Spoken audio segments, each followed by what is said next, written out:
పారుతున్నది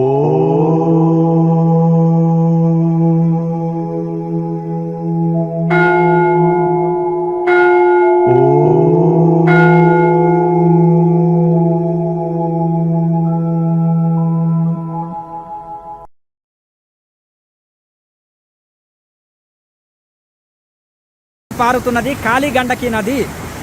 ఇది ఇక్కడ కనిపించేది నేపాల్. ఇదంతా కనిపించేది నేపాల్. నది అవతల బ్రిడ్జి ఉంది కదా, ఇది ఈ బ్రిడ్జి నుంచి ఇదేమో నేపాల్. బ్రిడ్జి నుంచి ఇటువైపుది దార్చులా. మధ్యలో బ్రిడ్జి ఉంది, 5 నిమిషాల తోవ. ఇవన్నీ నేపాల్ కొండలు. అవతల ఉండేదంతా నేపాల్. యువతలు ఉండేది నేపాల్. యువతలు ఉండేది దార్చుల కొండలు, నది యువతల. ఇది కనిపించేది దార్చుల.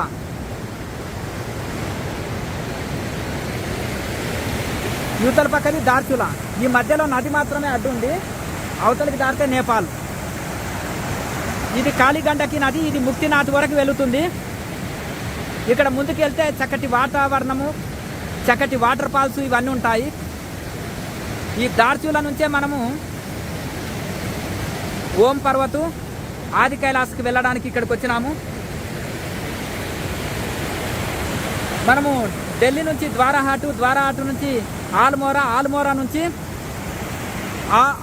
నుంచి దార్చులలో ఎంఆర్ఓ ఆఫీసులో, కోర్టులో ఇవన్నీ మీడియేటర్కు చెప్తే అన్నీ చేసి పెడతాడు. ఆ పర్మిషన్ ఇస్తాడు. ఆన్లైన్లో కూడా మనము బుక్ చేసుకొని అన్ని పర్మిషన్లు తీసుకొని ఓం పర్వతు, ఆది కైలాసు మన ఇండియా బార్డర్లోనే ఉంటుంది కనుక ఇవన్నీ వెళ్ళొచ్చు. దీనికి వీసా ఏమి ఉండదు, ఆన్లైన్ బుకింగ్ చేసుకొని వెళ్ళొచ్చు. ఇప్పుడు ఓం పర్వతు, ఆది కైలాస్ కోసం అని వచ్చినాము. ఇప్పుడు గండకి నది దగ్గర ఉన్నాము. చక్కగా గలగలా పారుతున్న గండకి నది. ఇది అక్కడ పోయినాక నల్లగా అయితే ఇంకా కొన్ని పాయలు కలుస్తాయి. ఇంట్లో విశ్వసాల గ్రామాలు దొరుకుతాయి. నేపాల్లో ముక్తినాథ్ వెళ్తుంది. ముక్తినాథ్లో విశ్వసాల గ్రామాలు కూడా దొరుకుతాయి కాళీగండకి నదిలో. హరహర మహాదేవ్.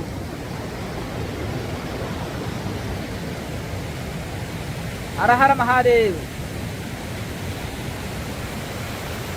జై హో హిమాలయస్, జై హో ఉత్తరాఖండ్.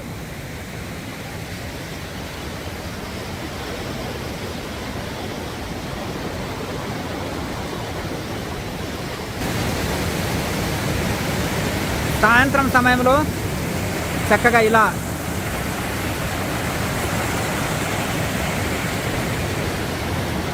దార్చులా నేపాల్ మధ్యలో ఇలా ఉంది.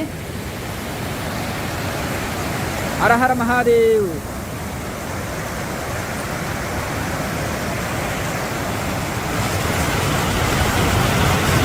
గలగల పారుతుంది కాళీగండకి నది.